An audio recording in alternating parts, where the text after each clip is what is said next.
Alright, YouTube. I want to just quickly talk about this specific kind of scale here. You may or may not know this scale. It's very useful for exploring different psychoactive substances in a subjective sort of way. So, if all of you may or may not know, Alexander Shulgin, who I'll put up his.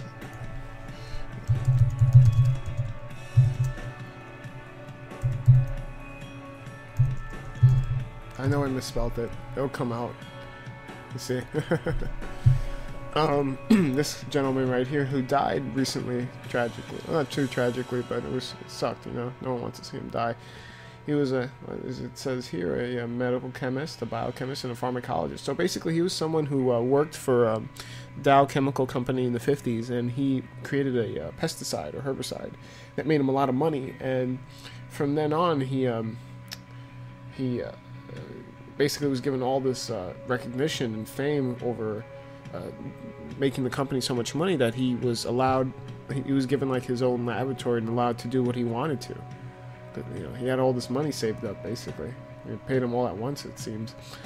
And so he started looking into the chemistry and psychopharmacology of many different kinds of psychedelic drugs, because since his first experience with mescaline was so revelatory for him, and then he had an experience with, I believe,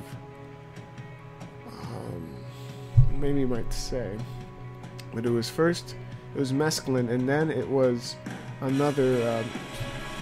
It's like it's similar to the chemical structure of mescaline, but it has like one or two very specific changes to the chemical structure. I'm not sure what the name is at the moment. I think it's no, it's not AMT, but whatever. It was another chemical that was very slightly off the chemical structure, but a completely different experience. He says with mescaline, he looked at a flower and he wanted to behold it. With this other substance, he just wanted to tear it open and see what's on the inside. So knowing that such a small change can result in such a huge difference in psychological effect, he wanted to further explore these substances by synthesizing lots of them.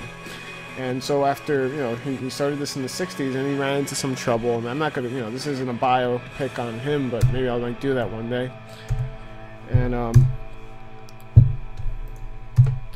so going back to his rating scale, when he was going through all these chemicals and testing them on him and his friends, he developed this scale here as a way of somewhat objectively portraying what kind of experience. So this scale has nothing to do with whether or not the experience was good or bad. It has to do with how strong it is, its intensity, not its value, right? And this makes it really important because it's a way of like, this is what I mean by objective, because it doesn't matter if the experience was a good one or a lousy one. All that matters is whether or not you can return to your normal day-to-day activities. So that's basically how it's measured, except for a +4, which is a little special, and we'll get into shortly. So, coming back to the scale and understanding what it is. So, there's a subset of the population that I consider myself a part of, even though I'm not as heavy as I used to be, called Psychonauts. These are people who take different kinds of psychedelic or mind-altering substances or do mind-altering practices in order to explore their own mind and self and whatnot. And so when a person is experiencing and they take a drug, they definitely want to use the scale as a way of explaining to the person where they are at intensity and whatnot. So let's just quickly go over it. So the plus or minus is the level of effectiveness of a drug that indicates a threshold action. If a higher dosage produces a greater response, then the plus minus was valid. If the higher dosage produces nothing, then this was a false positive. So this would be like you feel like some kind of background, like something going on, but this is very easy to be a placebo effect. You know, it's just, you know, you give someone a pill and tell them there's something in it, they'll start to feel like they're coming up on something, even though the pill may have only had sugar in it. and very little sugar. So +1 is the drug is certainly active, but chronologically can be determined with some accuracy, but the nature of the drug's effects are not apparent. So this means that you feel like something's happening, you feel there's a certain progression that your effects are climbing up or getting stronger, but the actual way the drug affects you as different from being sober is not apparent yet. But you know, you feel there's something coming up and something is about to change or something is a little off, but you can't quite tell what it is yet. But you know definitely there's something going on, and you feel it growing in intensity. A +2 is both the chronology and the nature of the action of a drug are unmistakably apparent, but you still have some choice as to whether you will accept the adventure or rather just continue with your ordinary day's plans, if you're an experienced researcher, that is. The effects can be allowed a predominant role, or they may be repressed and made secondary to other chosen activities. So this is the part where you know, a lot of people get from maybe like a few drinks or something, or maybe a little tipsy, or if you smoke pot often, this is what most people feel when they smoke pot. You definitely you say, I feel this drug, I feel this substance, but you can just go about your normal day activities and just ignore it. You say, well, that's not going to impact, you know, it's not going to stop me from doing X, Y, and Z, right? So, you know, you may have had a shot before you give a talk or at a meeting just to quell you up, and you could ignore it. It's not like you're so drunk that you can't ignore the drunk, it's in your face and you have to actively try to repress it. Now, +3 is where it gets more interesting. Not only are the chronology and the nature of a drug's actions quite clear, but ignoring the action is no longer an option. The subject is totally engaged in the experience for better or worse. So this is the part where, and this is where it cuts off, because +4 gets into another territory, but this is basically the strongest rating on this scale. +4 is a different one, we'll get to that. But basically this is the point where you're messed up, you cannot do anything, you cannot drive, you can't go to work, you just really have to be nailed to the floor or occupied in some way, but you cannot do your normal day activities.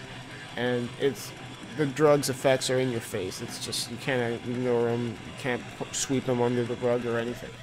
Now, +4 is somewhat different, and the explanation will describe it. +4 is a rare and precarious transcendental state which has been called a peak experience, a religious experience, and divine transformation, and a state of samadhi, and many other names in other cultures. It is not connected to either +1, +2, or +3 of the measuring of a drug's intensity. It is a state of bliss, a participation in mystique, a connectedness with both the interior and exterior universes, which has come about after the ingestion of a psychedelic drug, but which is not necessarily repeatable with a subsequent ingestion of that same drug. If a drug or technique or process were ever to be discovered which would consistently produce a +4 experience in all human beings, it is conceivable that it would signal the ultimate evolution and perhaps the end of the human experiment. What a nice little touching thing to such an objective scale to go off in this way. Now, I'm not too sure why he included this as part. It seems like it's definitely orthogonal to the rest of the other rating scales, 1 through 3. I mean, maybe he could have called this, maybe instead of saying this was in a plus, maybe call it plus alpha or something. I don't know. Just like a different, maybe something off the number reference and give it like a name instead, like plus sigma, you know, or I'm not sure, plus omega, you know, or just omega. But so this work, it's a little less practical in the sense of trying to understand how intense a drug is, because technically, you know, you can have a +2 experience and still have a +4 in the sense it's all how you take it. You can have not taken any drug and have a +4 experience. So +4 is somewhat, this is my criticism of it. Not that I have any problem with having a +4 experience. I think that's definitely what you want to get, but to include it in the scale, I think it's like I said, it's orthogonal. It doesn't fit with the rest, and I think it should be on its own somewhat. But maybe there's something I don't know about it. Maybe I have to do more research into the history and why exactly did he choose +4 as adding this to as a way to add to the scale. Because I really just don't understand it. But I mean, it's a cool thing though, and you know, you don't even have to take a high dose of a psychedelic drug. It could be a low dose, and you just put yourself in the right mood, and you'll get this kind of experience. But oh, I forgot to mention though, he published 2 books. One's called Fecal and Thical, and they are. I'm gonna show you guys real quick. It's the phenylethylamines I have known and loved. And that's a phenethylamine, yeah. It's a kind of chemical structure. And he also made I think a second part to this book called Thical, which is tryptamines I have known and loved. And basically, all these chemicals here were all tested by him and his friends.